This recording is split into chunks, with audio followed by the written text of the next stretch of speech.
Okay. Now,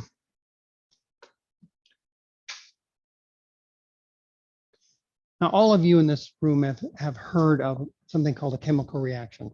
Chemical reaction is when atoms bonds are broken and recreated.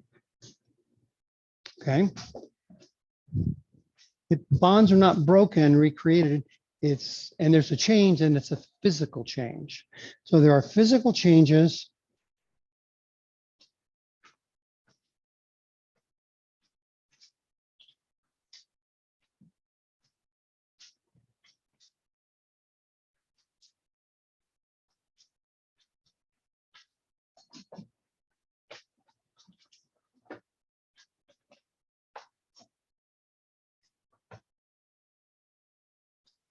Okay.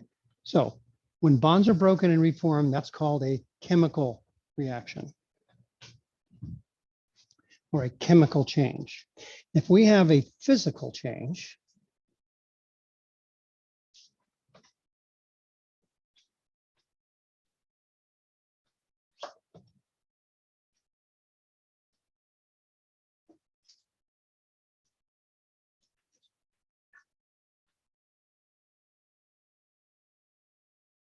an example that would be like ice melting, going from solid ice to liquid ice.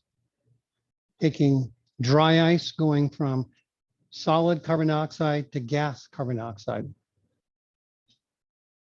Okay, it's still carbon dioxide. No bonds have been broken. With the ice is still H2O. Liquid water is also H2O. Those are physical changes. Okay, so let's talk about chemical changes or a reaction.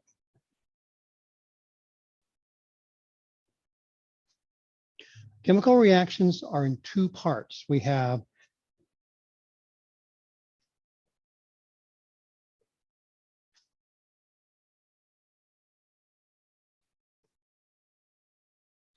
what you start with, which we call reactants. When those bonds of the reactants break and reform, they reform into something called products. Now, it's something that's really important in reactions. I wrote an arrow going to the right. Reality is there are two arrows there. One going to the right, one going to the left. What this signifies, very importantly, is that once we make a product, that product is then becomes a reactant and goes back to what you started with. Back and forth, back and forth. And that relationship is called an equilibrium. Now, when you first dump them together, you're going to get a very one-sided equilibrium. After a while, it'll stabilize.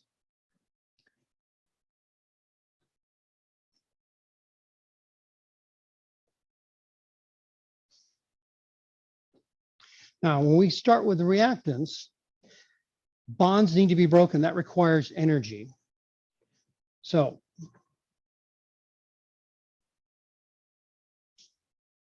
energy is required to break the bond. That means in the middle here, we have a whole bunch of unbonded atoms. There's a special name for that kind of mixture or mess. It's called the activated complex.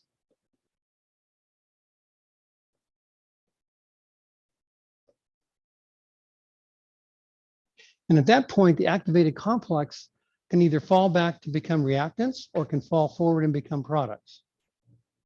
So energy is required, breaks up the bonds. The bonds are sitting there in energy state.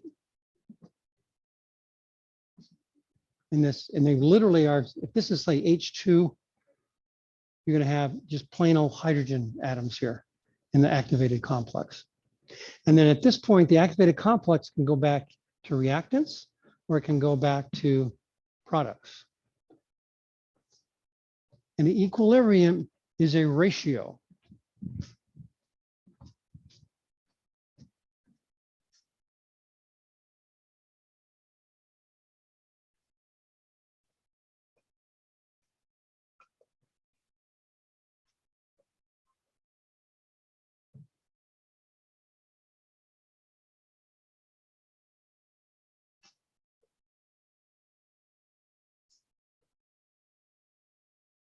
And that ratio determines how much product you get and how much reactants are left over.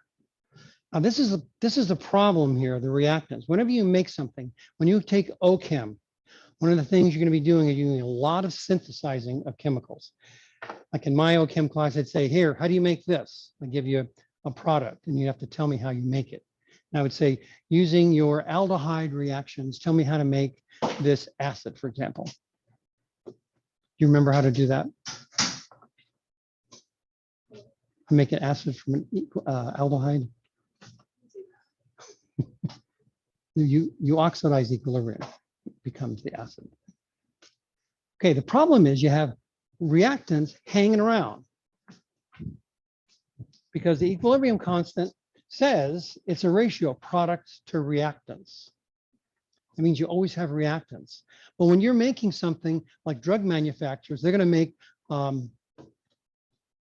aspirin, for example. They don't want salicylic acid or hydrochloric acid or phosphoric acid, which is required to make that. They just want acetylsalicylate, which is aspirin. They don't want that salicylic acid you start with. So then you have to purify it because every reaction has this mathematical relationship. We're going to have a whole chapter on that. So all reactions. Now, sometimes reactions are so product favored because of stability reasons, you have virtually none of this left, but really you do have some left. You always do. And then this ratio is given as a number. The higher the number, the more product you get. Lower the number, the less product you get. And it's strictly a stability issue. The more stable the product versus how stable the reactant is how you make a lot of products. For example, going back to making aspirin, you can do that 3 different ways, depending what your reactants are. One gives you much more product than the other because what you start with is so unstable. For example, if you start with the acid chloride, very unstable, so it wants to become more stable. If you start with salicylic acid itself, it's pretty stable the way it sits there, so you don't get a lot of product. So it just depends what you start with and what you end with, stability-wise, and that's what determines the equilibrium, called an equilibrium constant, big K. Okay, so all reactions have that. Now, the other problem with reactions, you just can't write a reaction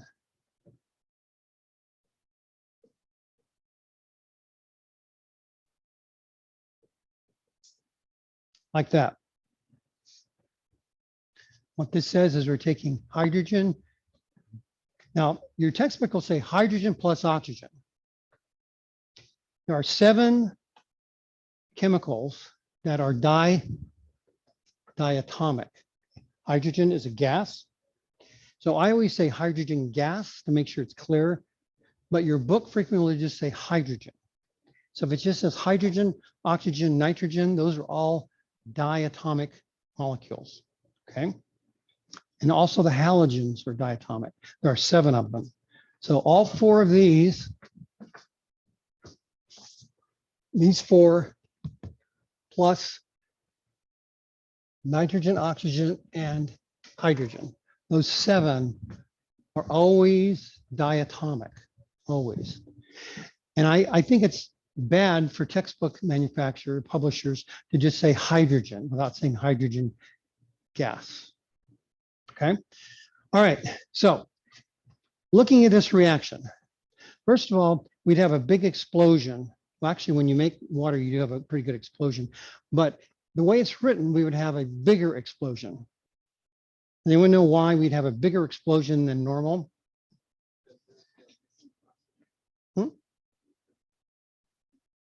Yeah. This says we're starting with 2 oxygen and ending up with 1.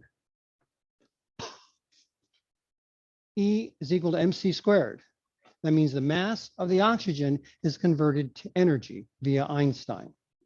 Big explosion. So we don't want big explosions happening. So what we have to do is something called balancing the equation. That means we start with 2 hydrogens on the left, 2 oxygens on the right, on the left equals 2 hydrogens on the right and 2 oxygens on the right. Okay, so balanced equations.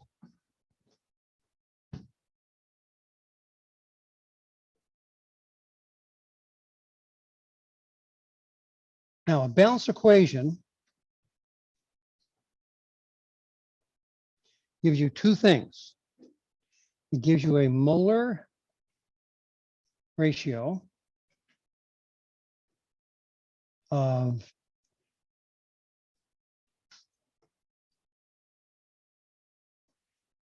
reactants and products, and also gives you a molecular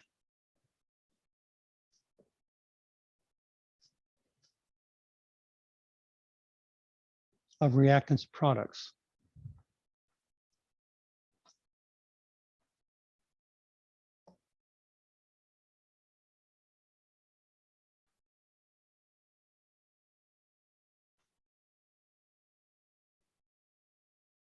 Okay, that's not a gram ratio. It's not a gram ratio, only a molar ratio or a molecular ratio. So frequently in a test, I'll say, what does a balanced equation give you? 1 and 2 here. And it's a quantitative relationship. Okay, only if it's balanced though. We already mentioned this is not balanced.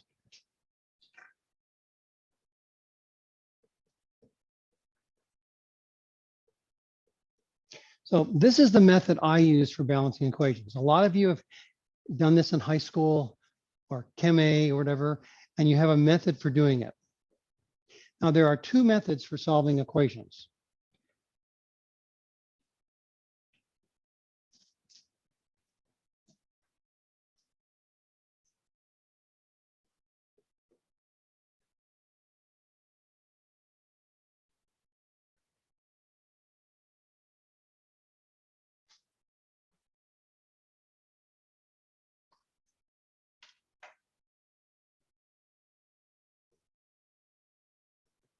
Okay, there are 2 methods, guess and check or matrix reduced row echelon format. And this is what you get into linear algebra using matrices. And all your calculators can do this. Now I have an extra credit balancing equation problem for you to do that you two should really do well on that. And the normal person takes about 90 minutes to solve it using guess and check. If you use the matrix method, it takes 32 seconds because that's how long it takes you to set up the matrix and your calculator, assuming your calculator does matrices. An 83, 84, 89 do matrices. Also a 36X, I believe, does matrices. And if you're interested in that, let me know. I'll show you that method. It's really kind of cool. Okay, so first thing I'm going to do, we're going to use guess and check in here unless you want to do this. You're more than welcome to use this method. Sometimes it's quicker to do guess and check though. All right, step number 1 is take an inventory of reactants and product atoms. And the way I do it is I put the atoms underneath the arrow sign. So how many hydrogens do we have on the left? How many on the right? 2. So far, this is a balanced equation. And by the way, chemists tend to be lazy. So whenever there's a 1 here, they don't write it. It's implied. Now, the only number we can change to make this a balanced equation are the numbers out front. They're called coefficients. So this number here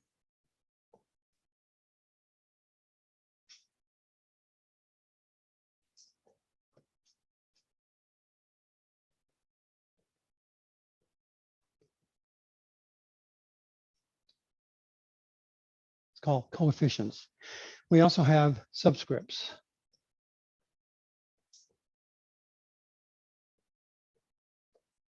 Subscripts are off limits for changing.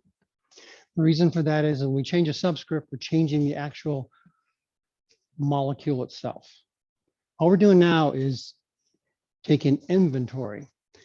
We don't want to change the molecules. We want to keep the molecules the same. We just want to make sure we have equal numbers of atoms on both sides. Okay, and we look at oxygen, we have 2 on the left, 1 on the right. So now we have an imbalance. So we're going to change a coefficient to make it balanced. Okay, if we change the 1 here to a 2, that'll give us 2 oxygens. It also changes our number of hydrogens to 4. So we go on the left, the molecule that only has hydrogens in it, we're going to change that to a 2, so that becomes a 4. So now it's balanced. We have no giant explosion. So now we know the quantitative relationship between hydrogen and water. So for every 2 hydrogen gas molecules, we make 2 water molecules. For every 1 oxygen, we make 2 water molecules. Okay, so the coefficient ratio is a molar relationship. It's also a molecular one. We have 1 molecule of hydrogen gas gives us 1 molecule of water, 2 to 2, 1 to 1. 1 molecule of oxygen gas gives us 2 molecules of water. Okay. Now, who has already done this before? Maybe I should say who. Okay, most of you have. Let me do another example. Let's take the $6 a gallon stuff. What's $6 a gallon today? Gas and vegetable oil, right? Okay, so let's take gasoline. Gasoline is mostly octane. We're going to burn it in an oxygen atmosphere. We're going to get carbon dioxide and water. By the way, I have an activity I want you to do tomorrow morning. Assuming you drive to school, I want you to start your car and run around the back on your exhaust pipe and tell me what you're going to see. Does anyone know what you're going to see? I'm assuming exhaust. Can you see exhaust? A little bit. You have an old crappy car, you can see. But that's what he said too, exhaust fumes. What else? Now, when you first start it up, you're going to see exhaust, and you're going to see water dripping out. Okay, you let that thing run for about 15 minutes, and you run around the back and look at your exhaust pipe. What do you see then? You're going to see carbon dioxide, which you can't see. And you're going to go, why can't you see the water? Still gasoline, huh?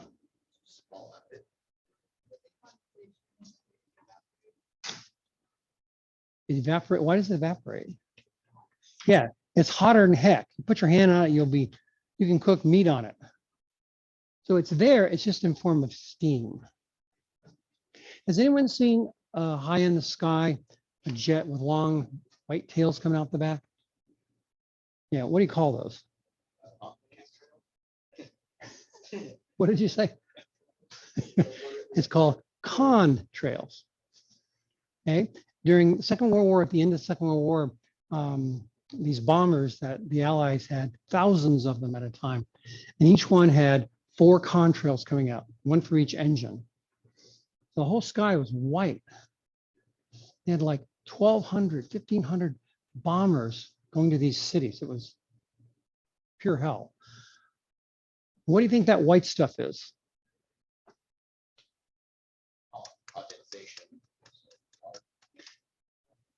But the tailpipe of your pipe, you can't see the water. What? An engine is like the size, an airplane engine is like the size of the car total. Right? right? Also, Yeah, it's colder than shit up there. I mean, it is really cold. These planes are flying like at 37,000 feet. Have you ever been gone from here up to Tahoe? Notice Tahoe is always cooler than down here. Tahoe is about 6,000 feet. How about 37,000 feet? It gets really cold up there. So as soon as the water comes out of the engine, the jet engines burn diesel, which is C26. This still forms, but it's gas up there. But it cools down so fast it forms ice crystals. So that's what you're seeing. That white stuff is ice crystals. And it's a dead giveaway unless you're not burning gasoline like or diesel like this. Okay, so let's balance this guy. Got to do inventory first thing. So we have CHO. We have coefficients up front. Okay, so we have 8 carbons, 1 carbon, 18 hydrogens, 2 hydrogens, 2 oxygens, 3 oxygens. So we have a very unbalanced equation. So I'm going to put an 8 here so that our carbons are at 8. That changes our oxygens because we have 16 plus 1 is 17 oxygens. And we still have 2 hydrogens. And on the left, we have 8 carbons, 18 hydrogens. Well, let's put a 9 here to give us 18 hydrogens. And what are we going to do about oxygens here? Okay, we have 16 oxygens and 9 is 25. And what coefficient are we going to put in front of the oxygen there to make it 25?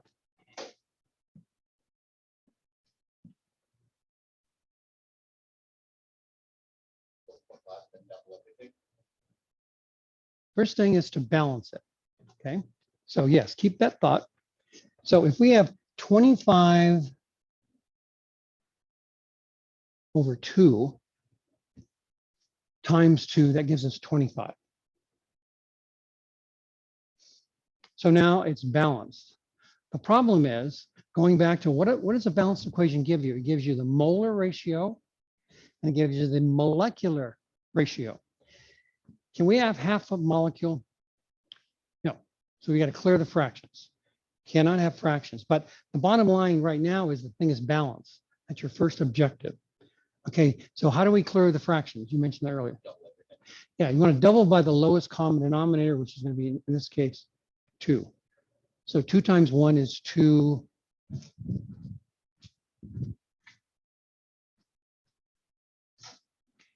$25 over 2 multiplied by 2 is 25. 2 times 8 is 16, and then 18. So that's the better balanced equation. They're both balanced, but this is the more accustomed balanced equation you'll see. No fractions. Just clear the fractions at the end. You're either going to multiply by 2 or 3. Never more than that. So now we have coefficients. Now in your lab today, we're going to talk about the molar ratio of water in nickel sulfate. Let's look at that equation. Is everyone okay with what I did up here? Yeah. Can you show us how to do the matrix on the calculator? Yes. Not now though. We'll do it in lab.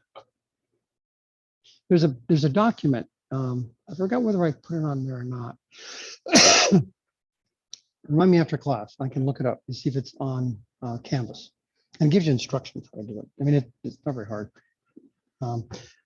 What happens is you're solving a system of equations, and each atom is considered a variable. So you set up all these equations. So, but in lab, I'll show you. Okay. All right. So are there any questions about this? Yeah. I'll show you in lab. Because not everyone wants to do that. Yes. Why is it 25 miles? 25 over 2 times 2 is what? 25 over 2 times 2 is what? Yeah, don't forget about this. See, for each oxygen, there's 2 atoms, oxygen gas, there's 2 atoms of gas. But then when you balance it, right, then you're 16 times 2 plus 18. Well, this is 25 times 2. Once we clear the fraction, so it's 50 now. Right, but then on the other side, like CO2, the coefficient of 16 in front of it, like 16 times 2, so 32 oxygen.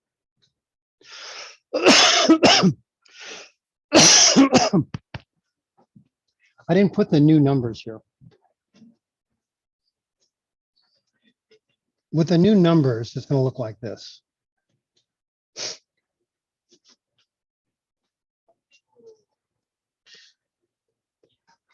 Sorry, that better?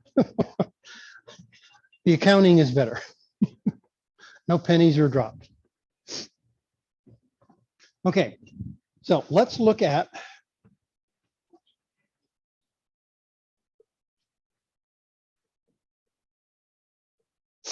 nickel sulfate. And this is going to be nickel 2 sulfate. Why is it nickel 2 and not nickel 3?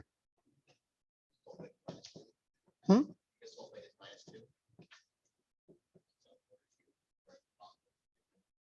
Yes, and there's one nickel.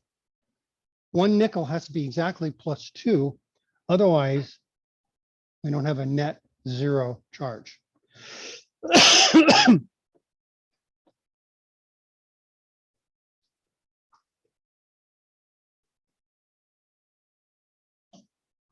Now, many molecules like water. Nickel sulfate is one of them. There are lots of them. Copper sulfate, a lot of the sulfates like water, and they're called hydrates.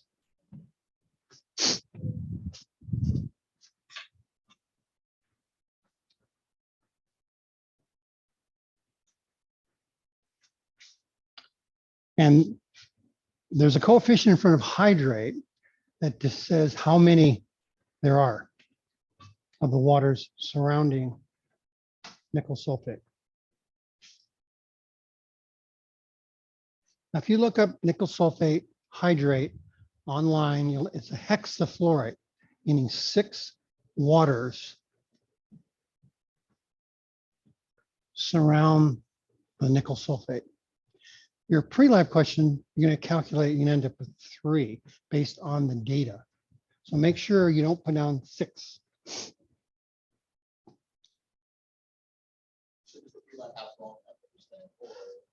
Yeah, that's crappy data.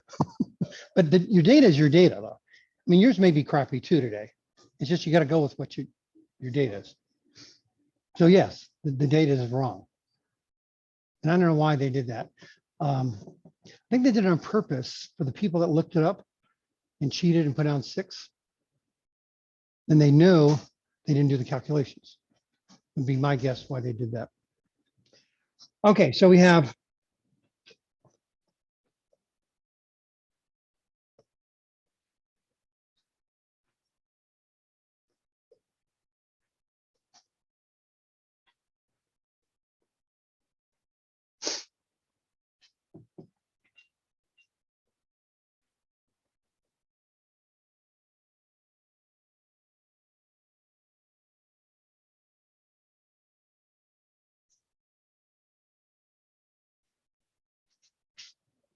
so a hydrate, whenever you heat it, will always drive off the associated water molecules.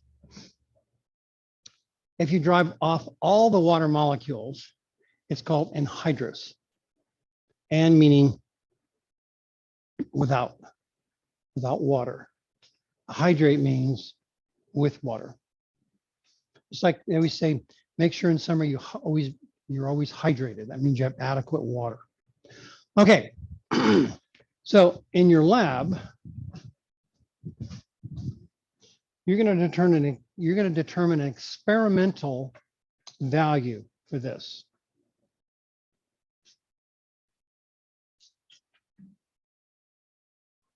So is this equation balanced?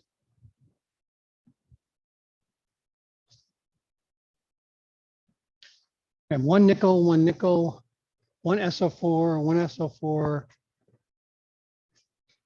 6 water, 6 water. So this equation is balanced. So now we know the relationship, the molar relationship between the anhydrous and the water. It's going to be 6:1. 6 moles of water versus 1 mole of the anhydrous nickel sulfate. Okay, again, that's what the information the balanced equation gives us.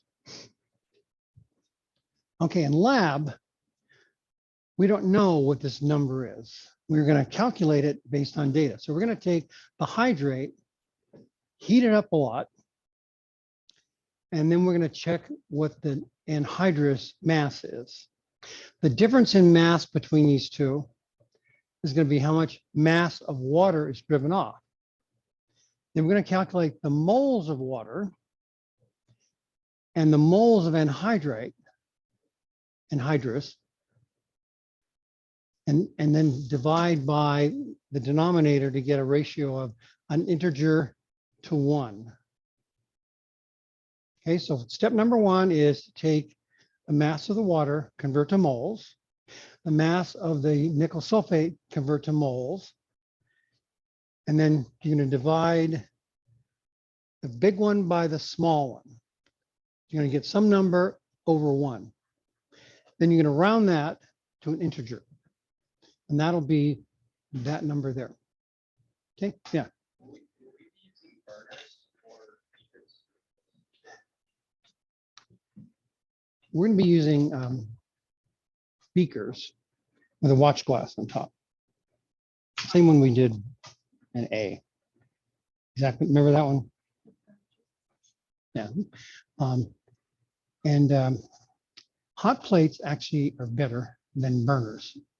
Bunsen burners are super, super hot, and you'll end up, your stuff will pop and everything. It's gross. But the hot plate, it's much more gentle. So we're going to use hot plates.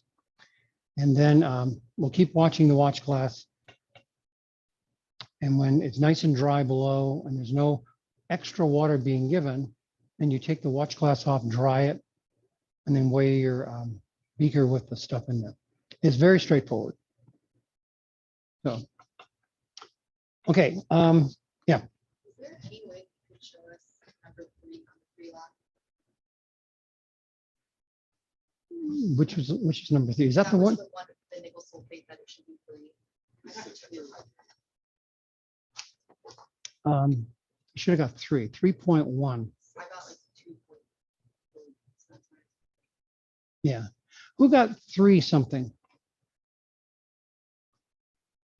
Okay. And the ones with your hands down, you either not done the calculation yet, or you got another number. Did you get another number? Oh, doing it together. Okay. What about same with you? Huh? Okay. Why don't There's an example on page 42. yeah, it actually shows you an example. By the way, let me check something here. You know, it's weird. Your even pages from 46 on are missing. Yeah. Yeah. Oh, yeah. Huh. 50's missing. Oh, 50's there. Yeah, 48. Yeah. At least it's a number. I think it's intentionally left blank because it, I was about to be so mad. Because they charge us for this. Like, why not just put it online and let us print it? Like, why not give us the option? I think it's dumb. well, I agree. It's actually cheaper to buy it though. Print this off in your home, or you could, for you, you could print off at work, but This packet is so, this packet sucks. don't bring the whole package, just bring the lab. Well, no, they put so much in here. We had like 50 sig fig problems in lab 1. We don't need that much practice, guys. Yeah, lab 2 is even worse. Okay, well, tell you what, I'm gonna, there's two things we could do between now and 3:10. You can make sure your pre-lab is fixed. Or you can practice doing some of the other stuff. You can start, you have a lab again tomorrow. That's on net ionic equations, NIE.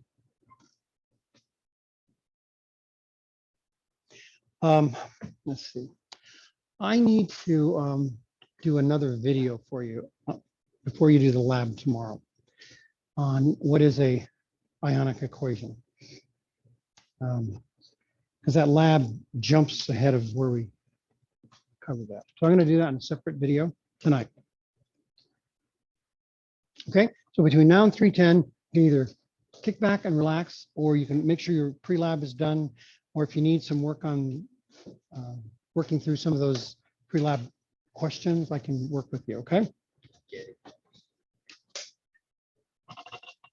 okay for pre-labs on a computer? Yeah, your pre-lab can be electronic. Can be on your phone, can be on a tablet, laptop. Yeah, I'm going to just walk around, and if you don't have it done, I'm going to tell you to leave. So, and then when you make sure when you turn in your lab, you turn in the pre-lab also. I want a complete lab uploaded. Write a conclusion, like type it out or just answer the. No, write it up. And I'm not expecting an encyclopedia.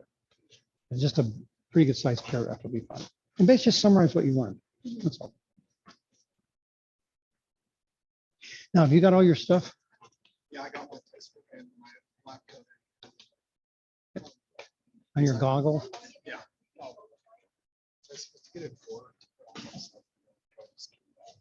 Yeah, why don't you two, you're his lab partner now, right? Okay, so yeah, why don't you two get a drawer? Hmm? Pardon, what'd you say? Did you two need to get a drawer? Are we gonna do? It's in the lab. Yeah. Okay. Yeah, it'd be an even bottom lab, a drawer. Thank you. Sure. So is this what you're generally looking for? Like you said, the purpose, procedure, and then this was like the alternate version. Like the first one was talking about a crucible, and this one was talking about Oh, the beaker. the Yeah. speaker one. So I just put what's different. And then I have the other document, but Yeah, that's fine. okay. And then usually I say, try to do a data table, because you have to do a data table anyway. Yeah. So it's nice to have it done. Like for the actual lab. Yeah, Okay. yeah. But I'm not going to ding you on it, though. I just say it's just a good idea to do it. That looks Yeah. fine. So. If you're done with your pre-lab, I can look at it now. Open for-